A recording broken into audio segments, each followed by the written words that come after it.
Welcome, Tom, WB8LCD.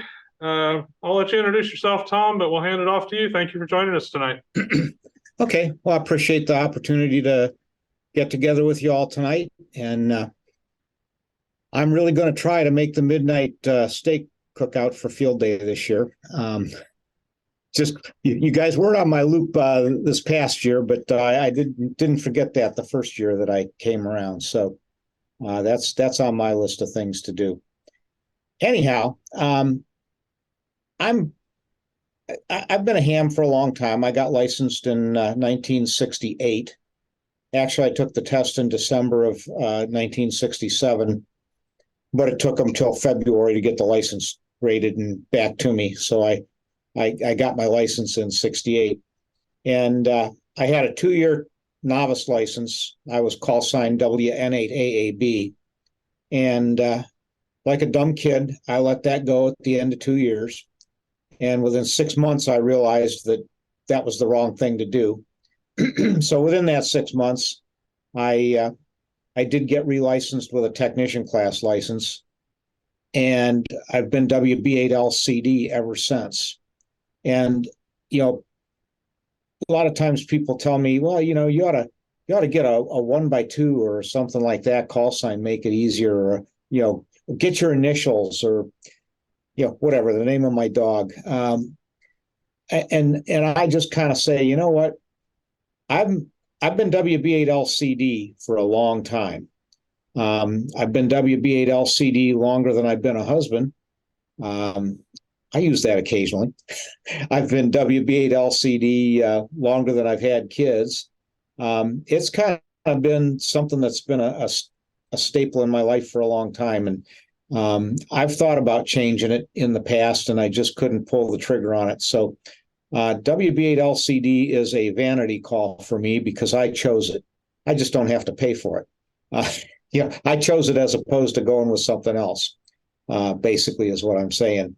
But I'm the only one that's ever had that call sign. So that's pretty unique in the world. There's call signs that have been passed from father to kid and, so on. This is a unique one. And ham radio is a big part of my life.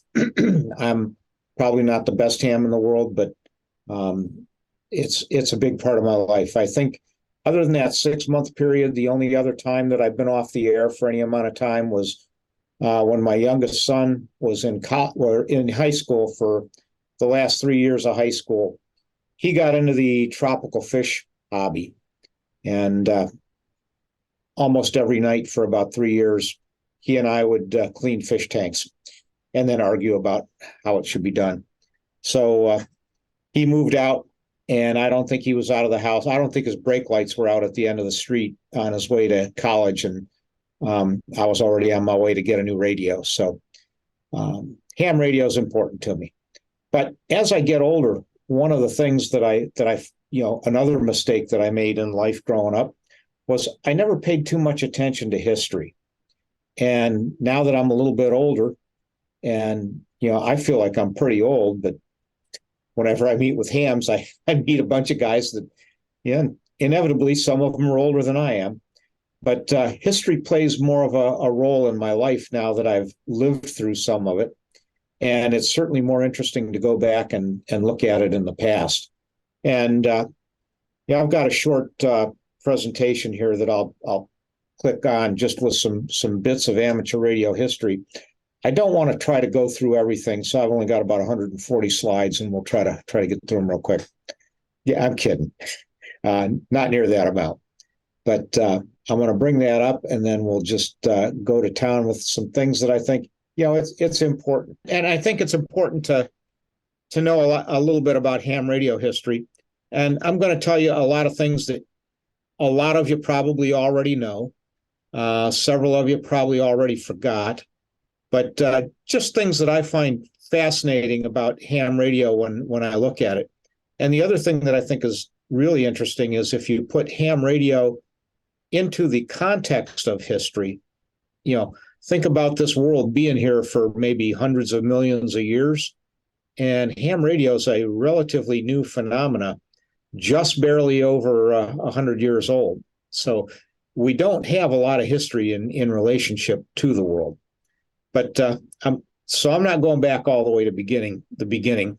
I'm going back to Samuel F.B. Morse because everybody knows Samuel F.B. Morse and the Morse code, and it was one of the first methods used for radio. But look at the dates there. Born April 27th, 1790. Died April 2nd, 1872. Had a pretty long life, but most people, I don't think, realize that he was around right after the American Revolution, not as later in history as people think. The other thing I think that's really interesting is he went to Yale College and studied religious philosophy, mathematics, and science. That's quite a grouping of things. In those days, electricity was just becoming a thing, and he went to a lot of lectures that they put on at the college there. But while he was in college and after he graduated, he supported himself by painting. And I don't mean like, coming out and painting the walls in your kitchen. He painted portraits. He was married in 1818, and his wife died in 1825 of a heart attack shortly after their third child. They lived in Concord, New Hampshire, and all that's important. This painting right here is the Marquis de Lafayette, who in 1825 was visiting Washington, D.C. in a celebration, of the Revolutionary War. And they hired Samuel Finney Breese Morse to paint this portrait. And to this day, that portrait hangs in New York City Hall. So, think about the time frame here. He was married and his wife died after their third child. And that's pretty much why we have Morse code the way we do today. Whoops. When he left New Hampshire and came to Washington, D.C. in 1825, he came to paint this portrait of Lafayette. And his wife was pregnant. And shortly after he got there and got started in Washington, D.C., he received a letter from some people in Concord, New Hampshire, saying that his wife had given birth and that she's deathly ill and he better get home as quick as he can. And I guess it was maybe a week, maybe even a 2-week ride to get back and forth. So by the time he got this message, it was a week to 2 weeks after it was written. And by the time he got back home, it was a week to 2 weeks after that. So somewhere between 2 and 4 weeks of time went by. And when he got home, his wife had already died and been buried. And he was pretty much devastated over the whole thing. So that was his goal in life after that, was to devise a way that, using this new thing called electricity, that they would be able to come up with a way that they could send a message over a long distance and make it economically feasible. There were other codes that had come along, but they needed more than 26 wires to do it because they needed a separate wire for each letter, and copper and wire were very expensive back in the early 1800s. So when he developed a system that could be done with basically 2 wires, that was instantly an economic winner. And I want to go directly from Morse to Thomas Edison. He was born quite a bit later, 1847, and he was one of my favorite people in history.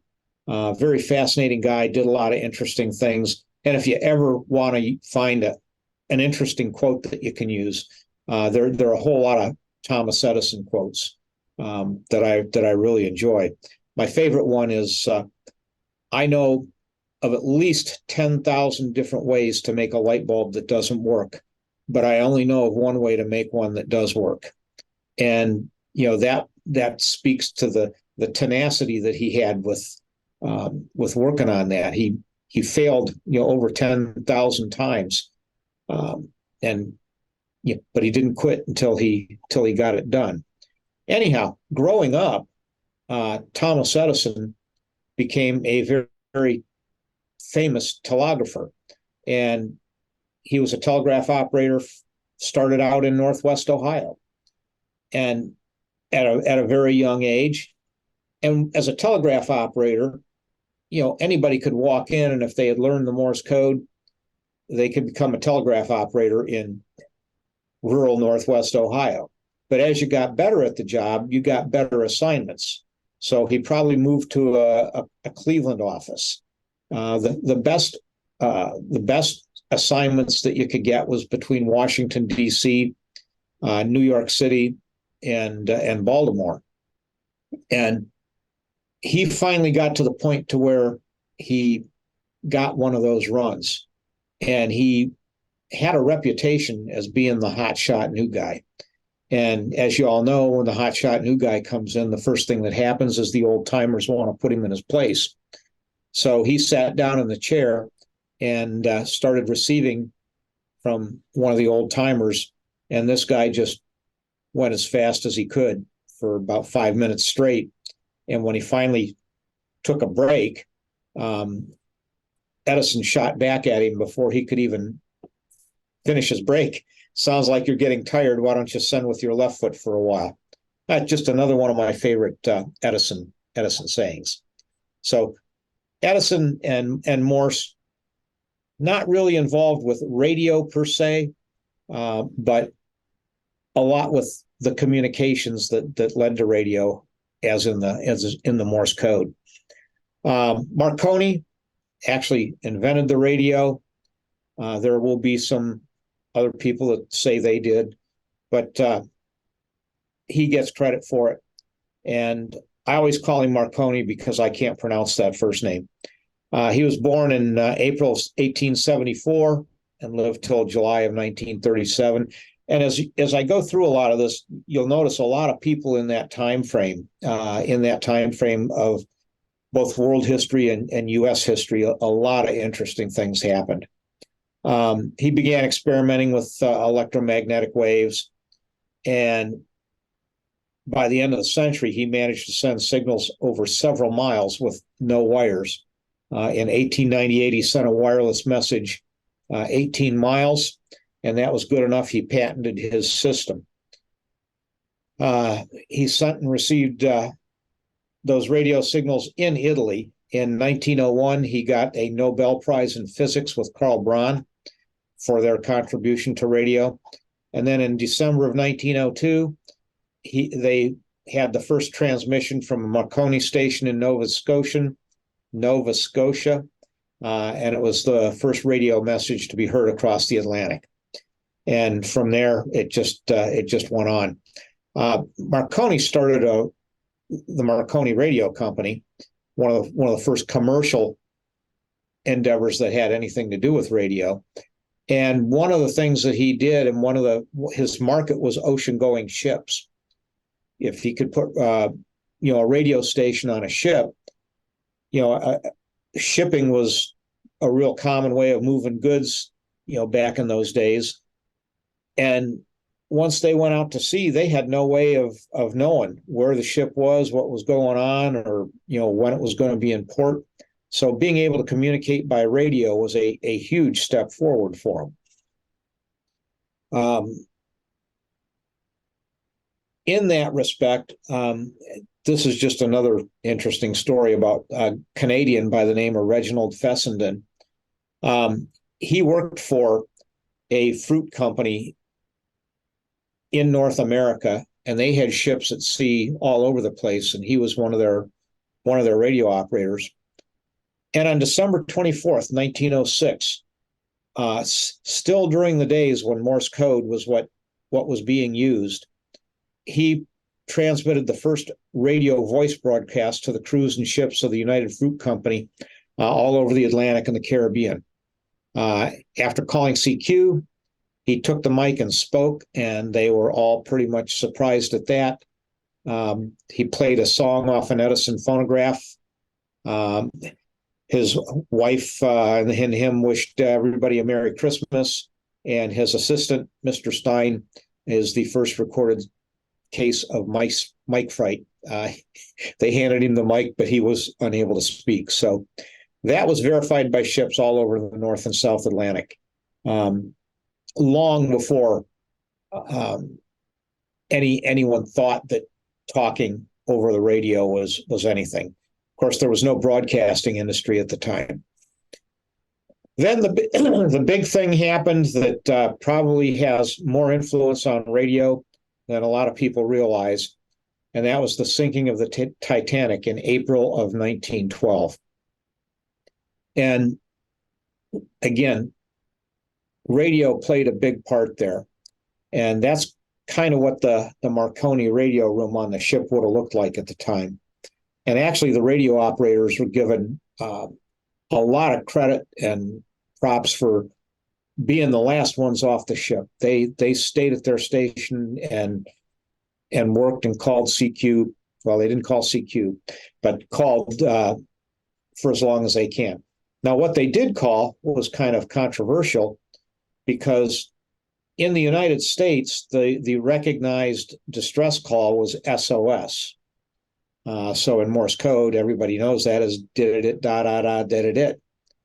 And in Europe, the distress code was CQD, dot it, da da da da, did it.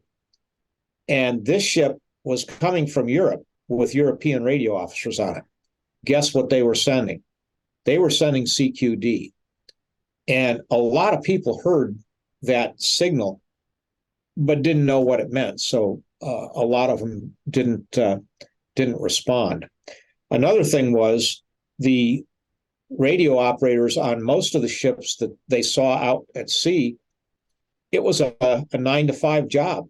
They'd pass their traffic to, the United Fruit Company or whoever they were working for.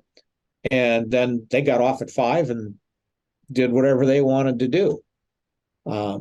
So a lot of the radio operators that could have helped just weren't there and didn't get on the air.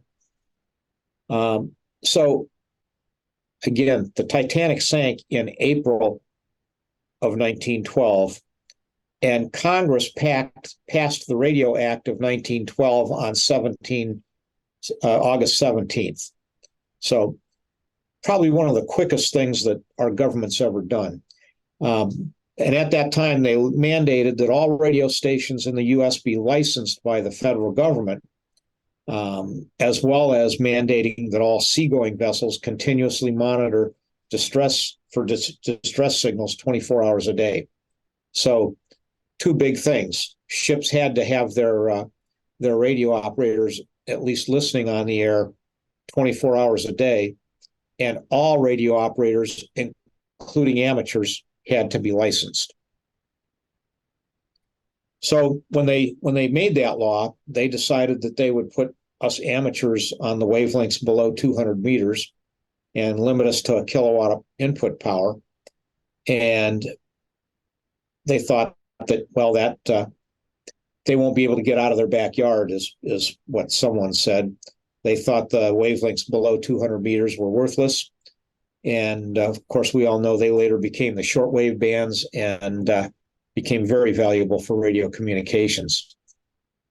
And just on that last point, it's interesting to note, if you ever get a frequency allocation chart and you look at the allocations, basically going from DC to light, amateur radio has a lot of radio allocations for our exclusive benefit.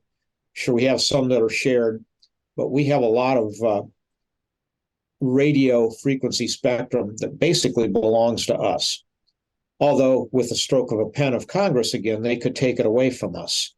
And that's one of the key things that the ARRL does for us, is they keep their eyes on all the regulation that is brought before the Congress, wanting to take those frequencies back from us for whatever purpose. And anyhow, that's where Hiram Percy Maxim comes in. He was born in 1869, died in 1936.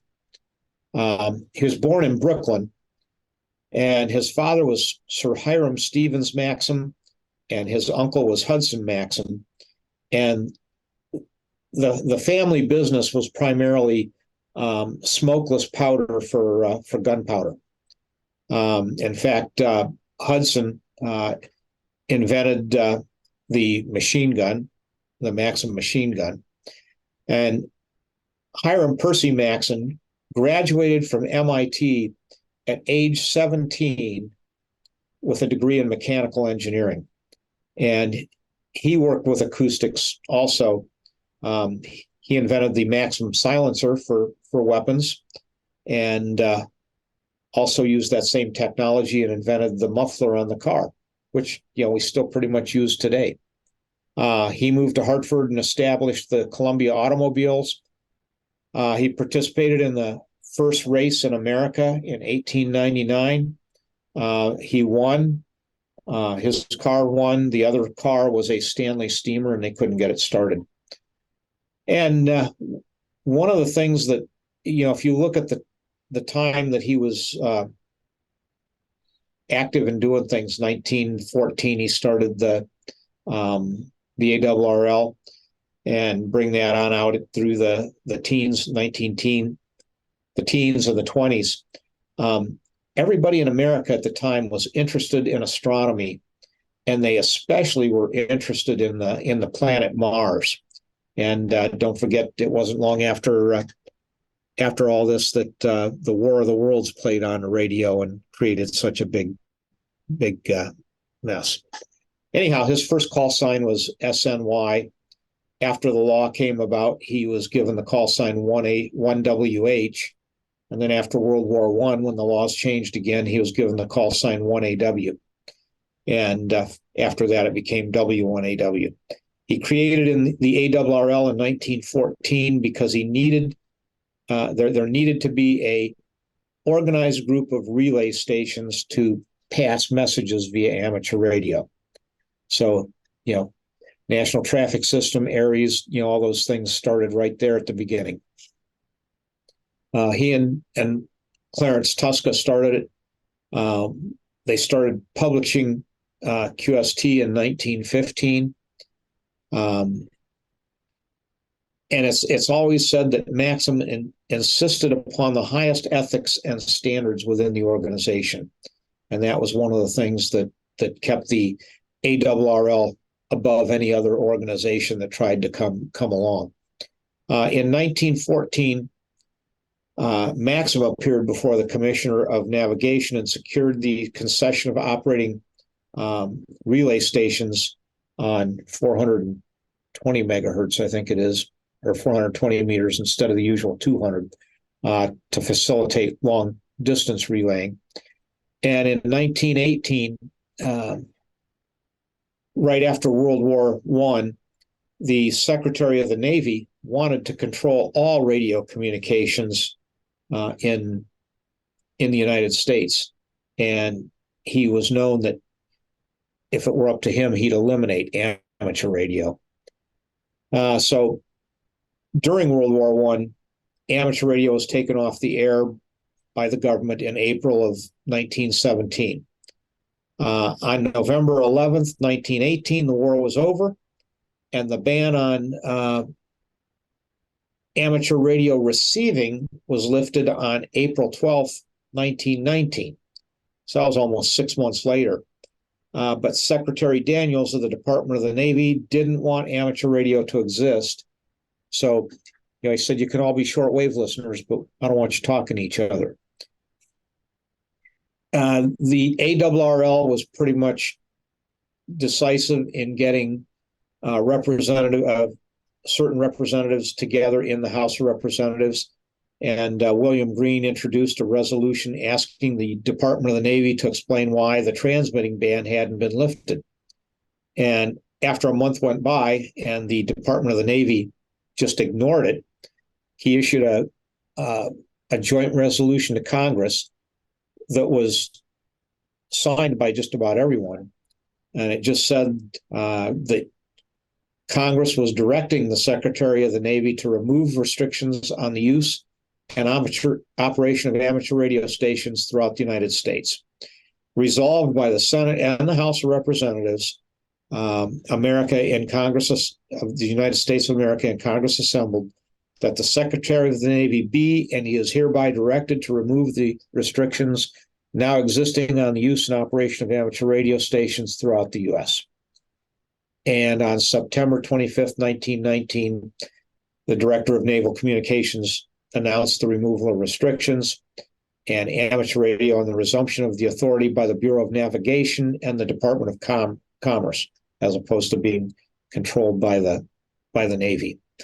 Everyone had to be relicensed. So even everybody that already had a license, because the law changed again, they had to get relicensed, and amateur radio was back on the air November 1919. At the start of World War II, there were about 60,000 active amateur radio licenses, and approximately 25,000 of those served in the military, and another 25,000 helped with the war effort by being working in more industries or enrolled as instructors in military schools. And after the air raid on Pearl Harbor, again, all amateur radio operations were suspended. World War II ended in August of 1945. 4 days later, hams were back on the air on VHF, and by the summer of the next year, they had all bands restored. So after World War II, one of the biggest things that really pushed amateur radio was a combination of things: military surplus, sunspot cycles, and de-expeditions. TVI didn't make it better, but it was just one of the things that we had to deal with back then. And a lot of people think 1946 till about 1970 was the golden age of amateur radio. And if you look back on a lot of the old timers today, that's when I got my license. Well, at the tail end of that, anyhow. We'll talk about that a little bit more, but have any of you ever been up to Hartford, Connecticut? And in the ARRL building, there's a glass display case that has this bizarre-looking cup in it. And you can't read that there, but it's the Elser Mathis Cup. And it's for the first two-way amateur communications between Earth and Mars, as conceived by Fred Elser, K3AA, and Lieutenant Commander Stanley Mathis, K1CY, while in the Philippine Islands in 1928. So they brought back some apparently very rare wood, and that cup was made, and that sits at the home office of the ARRL and has yet to be won by anyone. So that's something everybody should be watching out for. As we go further into space, that could be something to happen. Now, originally, like I said, back in that time period, a lot of people were interested in Mars, and with the War of the Worlds and everything, they thought there was life on Mars and it would be two-way between us and them. But it's probably going to be two-way between us and us. So, I know you're working at a club there, and one of the things that I want to point out, my business and occupation has been sales all my life. I've been in the insurance business and the financial services and investment business. And one of the guys that I had call on me a long time ago when I was in the investment side of the business pretty heavy, and I sold all kinds of investment products. And this guy would come to my office about every 6 months, and he'd lay down a little stack of papers. You can see where they're stapled up here in the left-hand corner. And he just called it our best stolen sales ideas. And as you would flip through that book, he'd show you all the different things that other successful people were using to make sales of their financial products. And it helped me a lot when I was in that business, particularly when I was just getting started in that portion of the business. And I've never forgotten about that. And I look at all the different areas that you can use that. And our whole concept of ham radio clubs is one of those areas. And, a lot of clubs are doing a lot of neat things, not just in the Ohio section, in the Great Lakes Division, in all over the country. And particularly now with things like Zoom and just the opportunities that we have to get the words out on different things. I'm just asking everybody that's involved with a club to keep your eyes open, and find out what other clubs are doing and what works. Maybe find out what doesn't work. There's no sense of, trying something that has already been proven a loser, but it's more important to find the stuff that will work and make that work for you. And I got one page that came out of that, and that's kind of the whole concept behind that is, a lot of people don't want to be open to new ideas, and a lot of people don't want to be open to seeing new things, especially depending on who the messenger is, and especially if it's a salesman sometimes. But the whole point is, don't close your mind to things. Don't tell people to go away just because they want to tell you about something that you don't know about, or maybe something that you even think you know about, but you don't know how it's going to work. It's an important thing to look at all the different ways to make your club successful and to have fun as hams. And I can say that for a fact that when you look at the things with the parks on the air and the way that that's taken off just in the last 15, 20 years, that's phenomenal.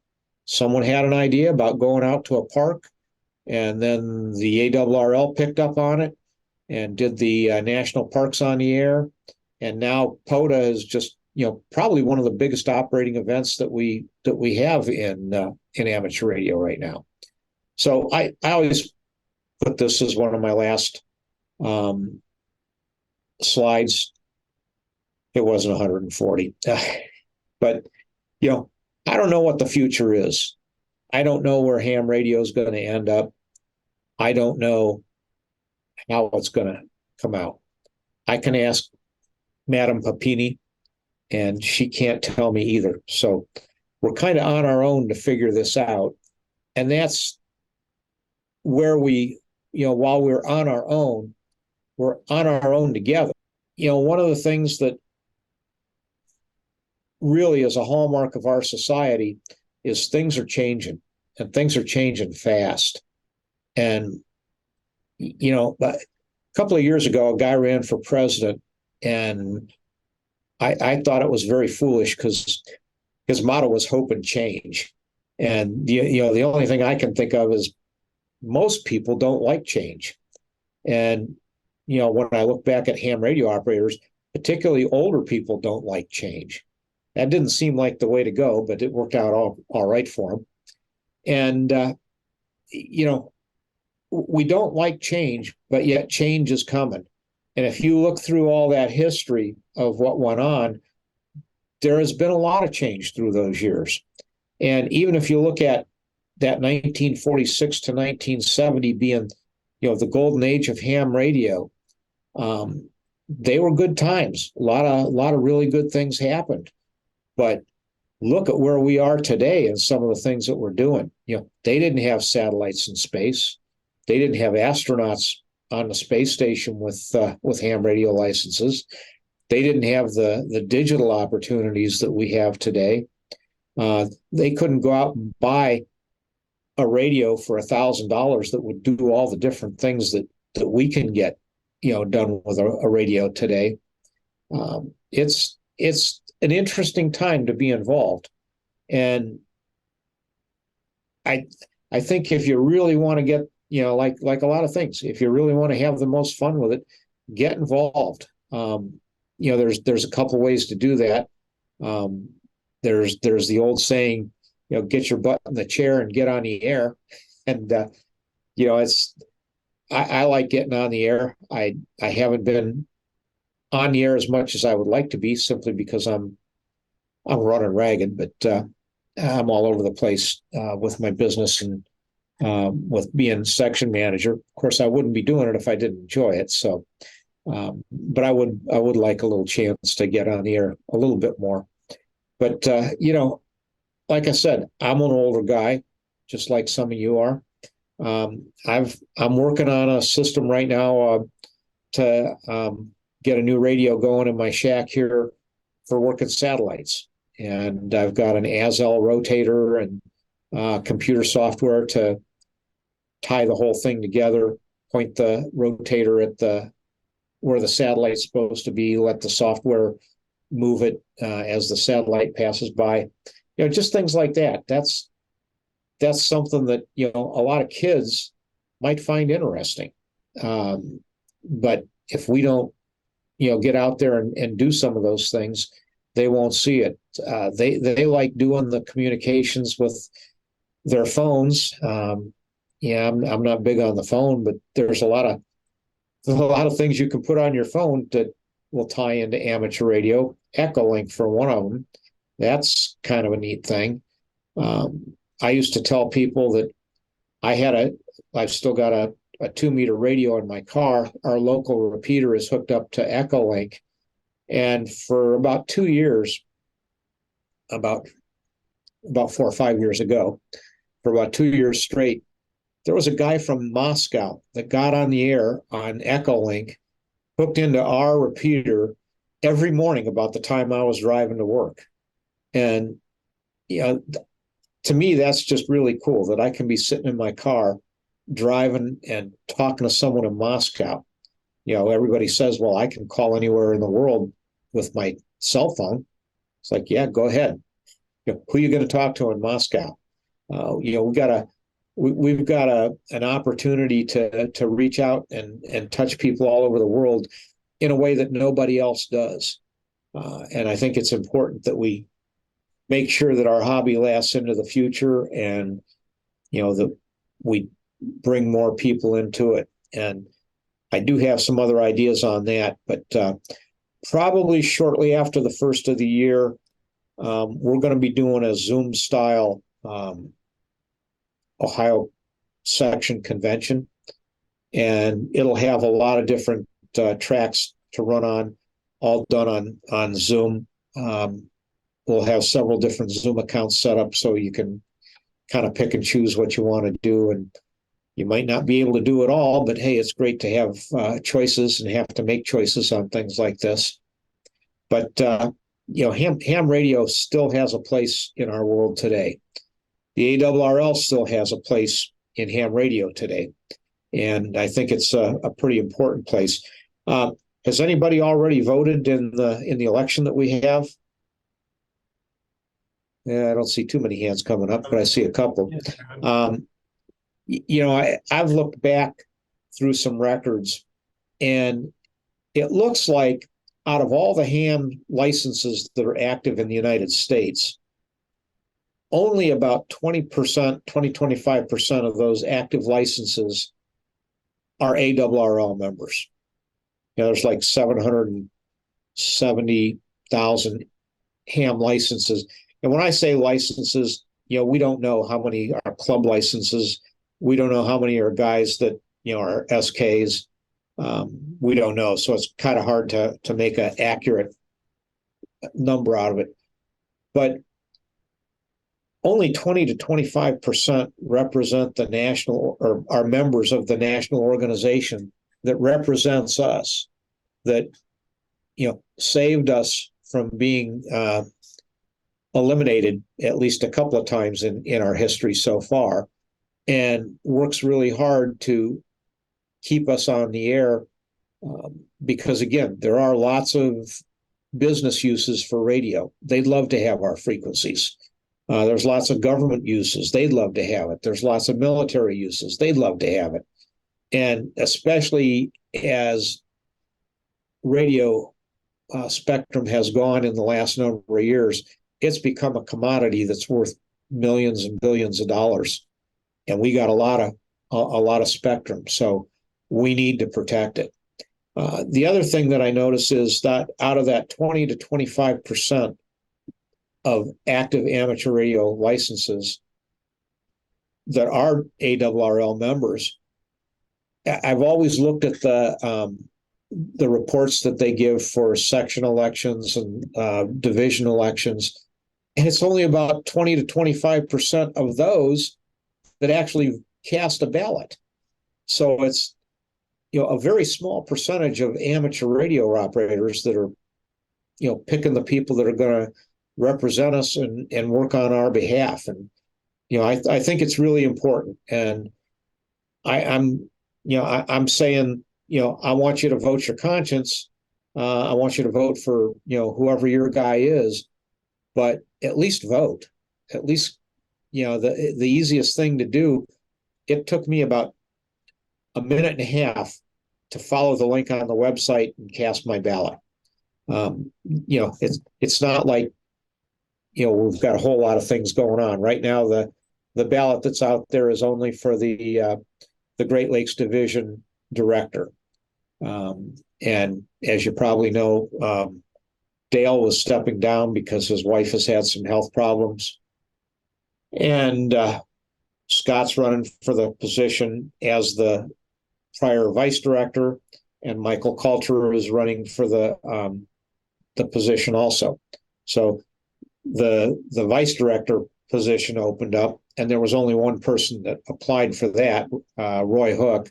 I don't know his call sign, but so he won that position by default. But the only thing on the ballot is for the Great Lakes Division director. And again, I'll work with whoever becomes the director to keep amateur radio and the ARRL going. But I think it's important that we, one of the things that I like to try to do is motivate people to be involved.